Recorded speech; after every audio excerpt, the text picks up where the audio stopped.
Assalamualaikum warahmatullahi wabarakatuh. Pernahkah kita bertanya dalam hati, bagaimana akhir hidup kita nanti?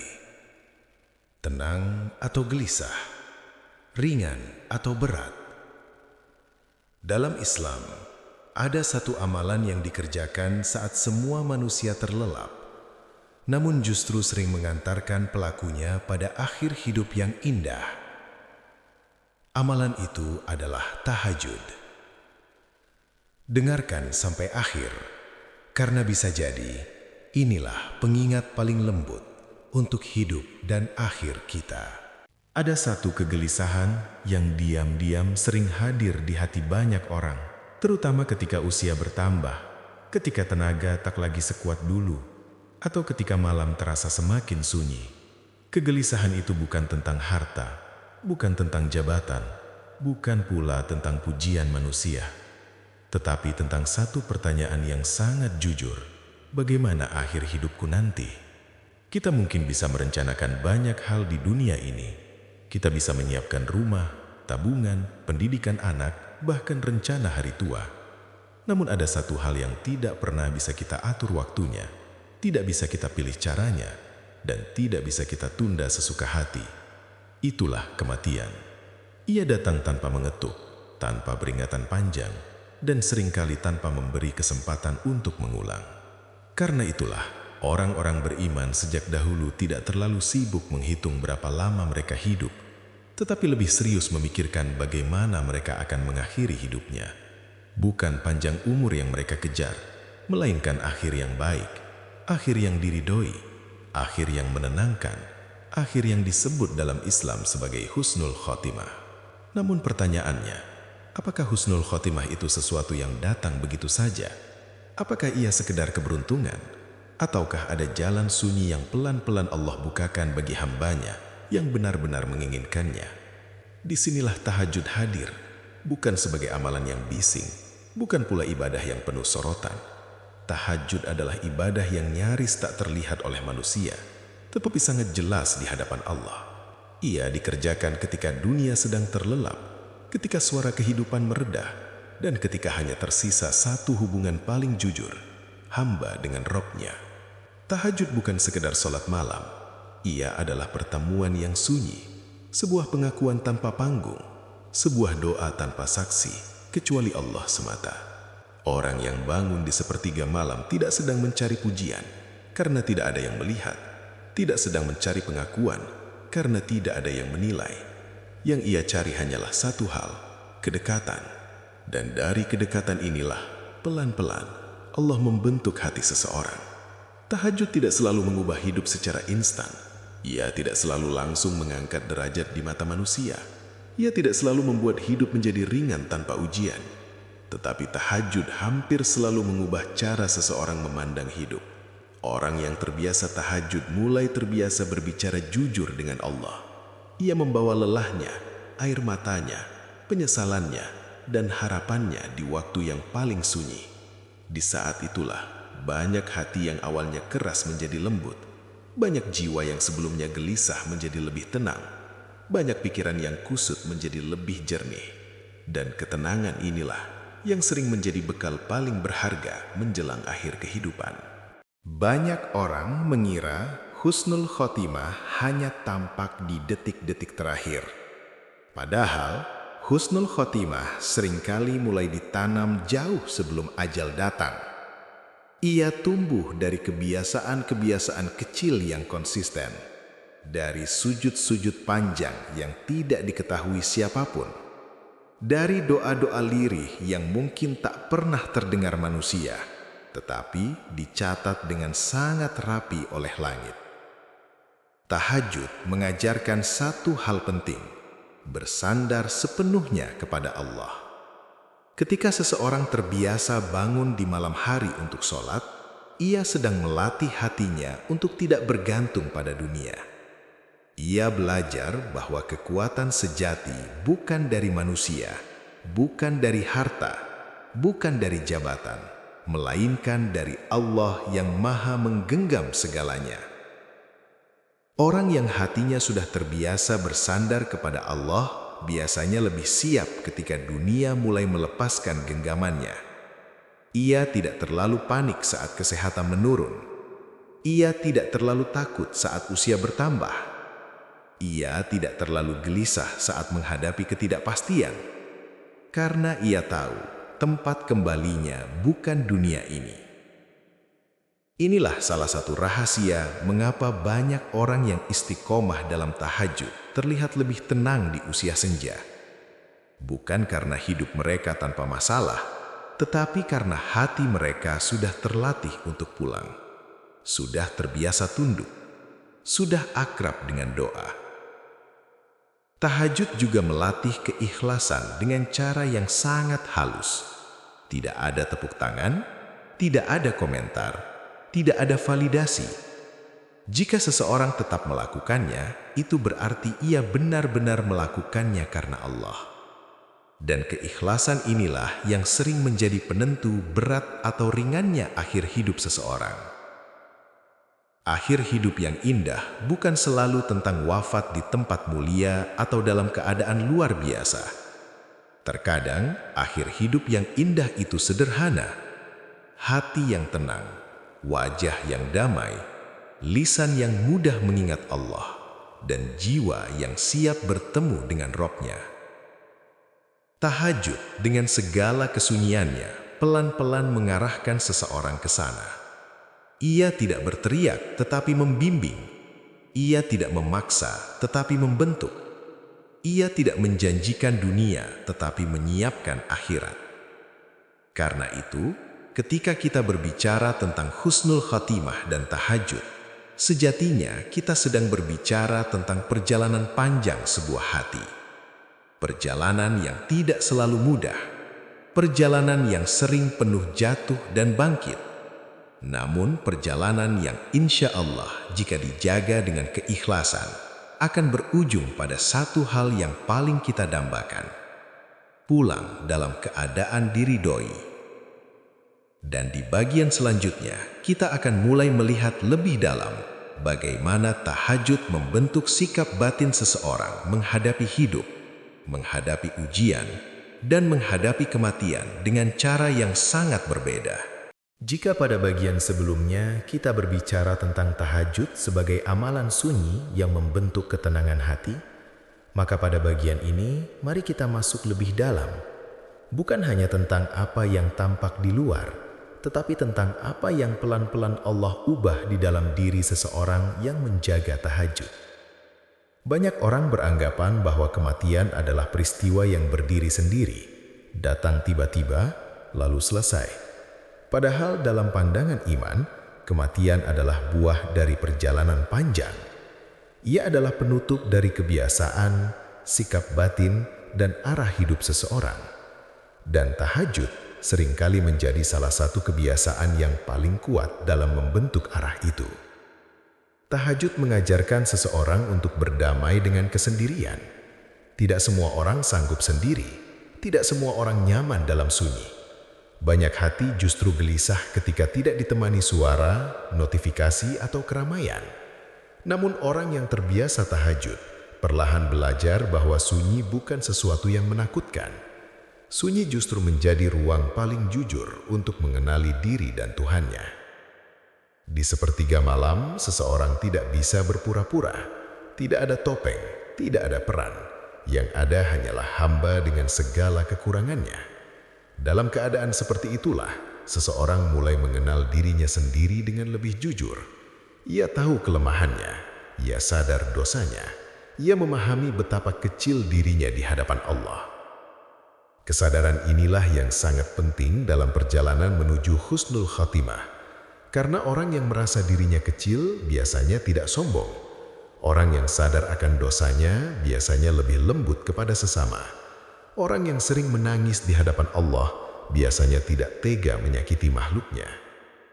Tahajud juga melatih seseorang untuk tidak tergesa-gesa menuntut dunia. Orang yang bangun malam untuk sholat tahu bahwa tidak semua doa harus dijawab sekarang. Ia belajar menunggu, ia belajar bersabar, ia belajar percaya bahwa waktu Allah selalu tepat, meskipun tidak selalu sesuai dengan keinginannya. Sikap batin seperti ini sangat berpengaruh ketika seseorang mendekati akhir hidupnya. Orang yang terbiasa menuntut biasanya gelisah saat kehilangan. Orang yang terbiasa memaksa biasanya resah saat tidak lagi berdaya. Tetapi orang yang terbiasa berserah biasanya lebih tenang ketika satu persatu hal dunia dilepaskan darinya. Banyak orang takut mati bukan karena kematian itu sendiri, tetapi karena belum siap berpisah dengan dunia. Hatinya masih terlalu terikat, pikirannya masih terlalu penuh, keinginannya masih terlalu banyak. Tahajud sedikit demi sedikit membantu melepaskan ikatan-ikatan itu, bukan dengan cara menjauhkan seseorang dari dunia, tetapi dengan cara menempatkan dunia di posisi yang semestinya. Orang yang menjaga tahajud biasanya tidak membenci dunia, tetapi ia tidak menggenggamnya terlalu erat. Ia bekerja, berusaha, dan berikhtiar, namun hatinya tahu semua itu hanya titipan. Dan titipan suatu saat pasti diminta kembali. Inilah mengapa banyak orang yang istiqomah dalam tahajud terlihat lebih siap menghadapi kenyataan pahit hidup. Ketika sakit datang, ia lebih banyak bersabar. Ketika usia bertambah, ia lebih banyak merenung. Ketika tenaga berkurang, ia lebih banyak berdoa. Bukan karena ia lebih kuat, tetapi karena ia lebih siap. Tahajud juga membentuk kebiasaan memperbaiki diri sebelum tidur. Banyak orang yang setelah tahajud menjadi lebih peka terhadap dosa-dosa kecil. Ia lebih mudah meminta maaf, lebih cepat memaafkan, lebih berhati-hati dalam ucapan, karena ia tahu bisa jadi malam ini adalah malam terakhirnya. Kesadaran seperti ini tidak membuat hidup menjadi menakutkan. Justru sebaliknya, ia membuat hidup menjadi lebih bermakna. Setiap hari terasa lebih berharga, setiap kebaikan terasa lebih penting, setiap hubungan terasa lebih bernilai. Dan inilah salah satu ciri orang yang dipersiapkan Allah menuju akhir yang baik. Ia tidak menunggu ajal untuk berubah. Ia tidak menunggu sakit untuk bertobat. Ia tidak menunggu tua untuk mendekat kepada Allah. Ia memulai dalam keadaan sehat, sadar, dan mampu. Tahajud juga menjadi ruang di mana seseorang belajar menerima takdir dengan lapang dada. Dalam doa-doa malam, seringkali seseorang tidak hanya meminta, tetapi juga mengeluh. Ia menyampaikan kecewa, sedih, dan lelahnya. Namun perlahan, keluhan itu berubah menjadi penerimaan. Bukan karena masalahnya hilang, tetapi karena hatinya menguat. Hati yang kuat dan lapang inilah yang sangat dibutuhkan menjelang akhir kehidupan. Karena di saat itulah, banyak hal tidak lagi bisa dikendalikan. Tubuh melemah, ingatan berkurang, dunia menjauh. Jika hati tidak dilatih sejak awal, saat-saat itu bisa menjadi sangat berat. Namun bagi mereka yang terbiasa menguatkan hati di sepertiga malam, fase-fase itu seringkali dilalui dengan lebih tenang. Bukan tanpa rasa sakit, tetapi dengan rasa percaya. Percaya bahwa apapun yang Allah tetapkan, pasti mengandung rahmat. Husnul Khatimah bukan tentang bagaimana seseorang mati saja, tetapi tentang bagaimana ia hidup menjelang kematian. Dan tahajud dengan segala kesunyiannya adalah salah satu cara Allah mempersiapkan hambanya untuk itu. Di bagian selanjutnya, kita akan mulai menyentuh dalil dan penjelasan ulama besar Islam tentang bagaimana sholat malam memiliki kedudukan khusus dalam membentuk akhir kehidupan seorang mukmin, serta tanda-tanda halus yang sering menyertainya.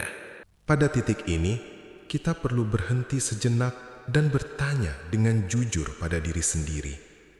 Apakah semua yang kita renungkan tentang tahajud dan husnul khatimah ini hanya perasaan manusia semata? Ataukah memang ada landasan kuat dalam Al-Quran dan Sunnah yang menunjukkan bahwa sholat malam memiliki kedudukan istimewa dalam perjalanan akhir hidup seorang hamba? Jawabannya, Al-Quran dan hadis sejak awal telah memberi isyarat yang sangat jelas, meskipun seringkali kita membacanya tanpa benar-benar merenungkannya. Allah berfirman tentang orang-orang yang bangun di malam hari. Lambung mereka jauh dari tempat tidurnya. Mereka berdoa kepada Rob mereka dengan rasa takut dan harap. Ayat ini tidak hanya menggambarkan aktivitas fisik orang yang bangun malam, tetapi keadaan batin mereka.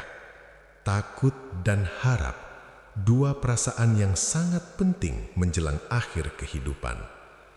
Takut akan dosa, namun tetap berharap pada rahmat Allah. Inilah keseimbangan iman yang menjadi ciri orang-orang yang dipersiapkan Allah dengan baik. Orang yang terbiasa tahajud tidak hidup dengan rasa aman palsu, tetapi juga tidak tenggelam dalam keputusasaan. Ia tahu dosanya banyak, namun ia juga tahu bahwa rahmat Allah jauh lebih luas. Keseimbangan inilah yang sering membuat seseorang wafat dalam keadaan hati yang tenang. Dalam ayat lain, Allah menyebut salat malam sebagai amalan yang meninggikan derajat. Dan pada sebagian malam, bertahajudlah sebagai ibadah tambahan bagimu. Mudah-mudahan Rabb-mu mengangkatmu ke tempat yang terpuji. Al-Isra ayat 79. Para ulama menjelaskan bahwa maqaman mahmudah atau tempat yang terpuji bukan hanya kemuliaan di akhirat kelak, tetapi juga mencakup kemuliaan dalam hidup dan kemuliaan di akhir perjalanan hidup. Tahajud menjadi sebab diangkatnya seseorang, bukan hanya derajatnya, tetapi juga keadaan hatinya. Hadis Nabi SAW pun sangat banyak menyinggung keutamaan salat malam. Salah satunya, sebaik-baik salat setelah salat fardu adalah salat malam. Hadis riwayat Muslim. Hadis ini sederhana, tetapi maknanya sangat dalam. Artinya, jika seseorang menjaga salat malam, berarti ia sedang menjaga ibadah paling utama setelah kewajiban. Dan siapa yang menjaga yang utama, biasanya akan dijaga oleh Allah dalam urusan yang paling penting pula, termasuk urusan akhir hidupnya. Nabi SAW juga bersabda, "Hendaklah kalian mengerjakan salat malam, karena itu adalah kebiasaan orang-orang soleh sebelum kalian, mendekatkan diri kepada Rabb kalian, penghapus dosa dan pencegah dari perbuatan dosa." Hadis riwayat Tirmidzi. Perhatikan rangkaian hadis ini. Salat malam bukan hanya mendekatkan diri kepada Allah, tetapi juga menghapus dosa dan mencegah dosa. Dan dosa inilah yang sering memberatkan seseorang di akhir hayatnya. Ketika dosa berkurang, hati menjadi lebih ringan. Ketika hati ringan, menghadapi kematian pun terasa lebih lapang. Inilah mengapa banyak orang solih sejak dahulu menjadikan tahajud sebagai bekal paling pribadi dalam hidupnya. Bukan karena mereka merasa suci, tetapi justru karena mereka merasa paling membutuhkan ampunan Allah. Orang yang rajin tahajud biasanya tidak merasa aman dengan amalnya. Justru ia lebih sering merasa kurang. Dan perasaan kurang inilah yang membuatnya terus memperbaiki diri hingga akhir. Dalam banyak kisah nyata, kita mendengar orang-orang yang di akhir hidupnya dimudahkan untuk mengingat Allah. Lisannya ringan menyebut namanya, dan hatinya tidak gelisah meskipun tubuhnya lemah. Para ulama menjelaskan bahwa itu bukan kebetulan, melainkan buah dari kebiasaan hidup.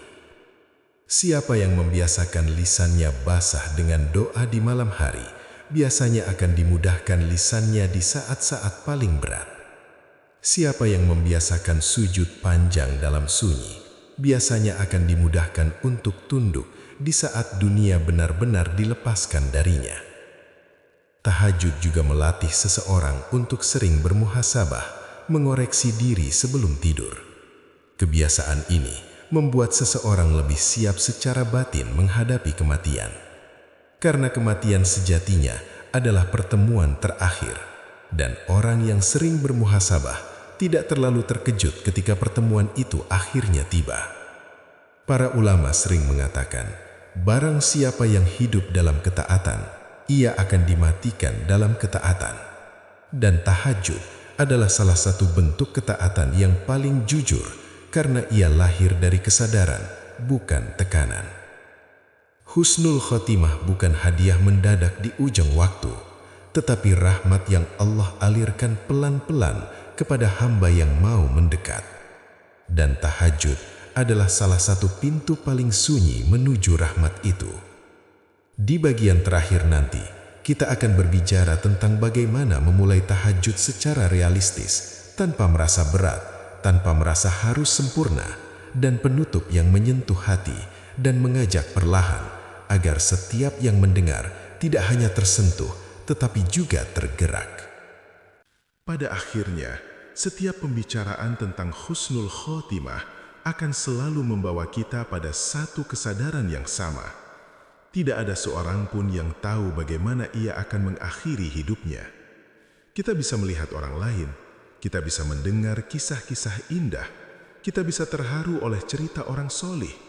Namun ketika malam benar-benar sunyi dan kita sendirian dengan diri sendiri, pertanyaan itu akan kembali muncul dengan jujur. Aku nanti bagaimana? Pertanyaan ini bukan untuk menakut-nakuti, justru sebaliknya, ia adalah bentuk kasih sayang Allah agar kita tidak hidup dengan lalai. Karena orang yang masih sempat bertanya berarti masih diberi waktu, dan orang yang masih diberi waktu berarti masih diberi kesempatan. Husnul khotimah bukan milik orang yang merasa dirinya paling baik. Ia bukan hadiah untuk mereka yang merasa amalnya sudah cukup. Husnul khotimah seringkali justru Allah berikan kepada mereka yang merasa paling membutuhkan ampunannya, paling takut jika hidupnya berakhir dalam keadaan jauh darinya, dan paling rindu jika suatu hari dipanggil dalam keadaan diridhoi. Disinilah tahajud menjadi sangat relevan, karena tahajud bukan ibadah orang yang merasa sudah sampai, tetapi ibadah orang yang takut belum sampai. Takut doanya belum diterima, takut dosanya belum diampuni, takut hatinya masih terlalu keras, takut hidupnya masih terlalu sibuk dengan dunia. Tahajud adalah pengakuan diam-diam bahwa kita lemah, bahwa kita butuh, bahwa kita tidak sanggup menghadapi hidup, apalagi kematian, tanpa pertolongan Allah. Dan menariknya, Allah tidak pernah menuntut tahajud dengan kesempurnaan. Tidak ada syarat harus panjang, tidak ada kewajiban harus setiap malam, tidak ada tuntutan harus menangis. Yang Allah lihat bukan durasinya, tetapi kejujurannya, bukan jumlah rokaatnya, tetapi ketulusan hatinya. Bagi sebagian orang, tahajud mungkin dimulai dari 2 rokaat yang singkat. Bagi yang lain, mungkin hanya duduk lama setelah sholat, mengangkat tangan dan berkata pelan, "Ya Allah, aku lelah." Dan semua itu, jika dilakukan dengan jujur, sudah bernilai besar di sisi Allah. Jangan menunggu hidup menjadi ringan untuk memulai tahajud. Jangan menunggu masalah selesai. Jangan menunggu hati tenang, karena justru tahajud seringkali menjadi jalan menuju keringanan itu sendiri. Jalan menuju ketenangan, jalan menuju kesiapan batin. Banyak orang yang di usia mudanya sibuk mengejar dunia, lalu di usia senjanya baru menyadari bahwa dunia tidak bisa menemaninya kemana-mana. Namun ada pula orang-orang yang sejak awal membiasakan dirinya bangun di malam hari, lalu ketika dunia mulai melepaskan genggamannya, hatinya sudah tidak terlalu kaget, sudah tidak terlalu panik, sudah tidak terlalu takut. Tahajud melatih seseorang untuk siap kehilangan. Kehilangan kenyamanan, kehilangan kekuatan, kehilangan kendali. Dan orang yang siap kehilangan dunia, biasanya lebih siap menerima akhirat. Husnul khotimah bukan selalu tentang wafat sambil bersujud atau mengucap kalimat terakhir yang terdengar jelas oleh manusia. Terkadang, husnul khotimah itu hanya berupa hati yang tenang, meskipun lisan sudah tak lagi fasih. Wajah yang damai, meskipun tubuh sedang sakit. Jiwa yang pasrah, meskipun keadaan terlihat berat. Dan ketenangan seperti ini tidak lahir tiba-tiba. Ia dilatih, ia dibiasakan, ia ditumbuhkan. Salah satu caranya adalah dengan tahajud. Jika hari ini tahajud masih terasa berat, itu wajar. Jika sering tertidur dan tidak bangun, itu manusiawi. Jika niat sudah ada tapi badan belum kuat, itu bagian dari proses. Allah tidak pernah menilai hambanya dari seberapa cepat ia sampai, tetapi dari seberapa jujur ia melangkah. Mulailah dengan niat yang sederhana. Ya Allah, aku ingin Engkau ridho saat aku kembali. Niat ini saja sudah cukup untuk membuka pintu kebaikan yang luas. Karena Allah Maha Lembut, Dia tahu siapa yang sungguh-sungguh, meskipun langkahnya masih tertatih. Dan jika suatu malam nanti, Allah membangunkanmu di sepertiga malam, jangan anggap itu kebetulan. Jangan langsung mengeluh. Bisa jadi itu adalah undangan paling lembut dari langit. Undangan untuk mendekat. Undangan untuk berbicara. Undangan untuk menata akhir. Tidak ada yang lebih menenangkan daripada membayangkan bahwa suatu hari nanti, ketika hidup benar-benar berakhir, kita pulang dalam keadaan tidak sedang lari dari Allah, tetapi justru sedang menujunya. Semoga Allah menjadikan kita termasuk hamba-hambanya yang diberi kesempatan untuk memperbaiki diri sebelum dipanggil. Diberi kekuatan untuk bangun di malam hari meskipun hanya sebentar. Diberi hati yang lembut meskipun hidup sering keras. Dan diberi akhir yang indah meskipun perjalanan hidup penuh luka. Jika video ini terasa menyentuh hatimu, jangan simpan sendiri. Bagikan kepada orang yang kamu sayangi. Bisa jadi ini menjadi pengingat lembut bagi mereka. Dan bisa jadi pula, ini menjadi amal jariah yang terus mengalir, bahkan ketika kita sudah tidak lagi berada di dunia ini. Terima kasih sudah menemani renungan ini sampai akhir. Semoga setiap langkah kecil menuju Allah balas dengan ketenangan, ampunan, dan akhir hidup yang diridhoi.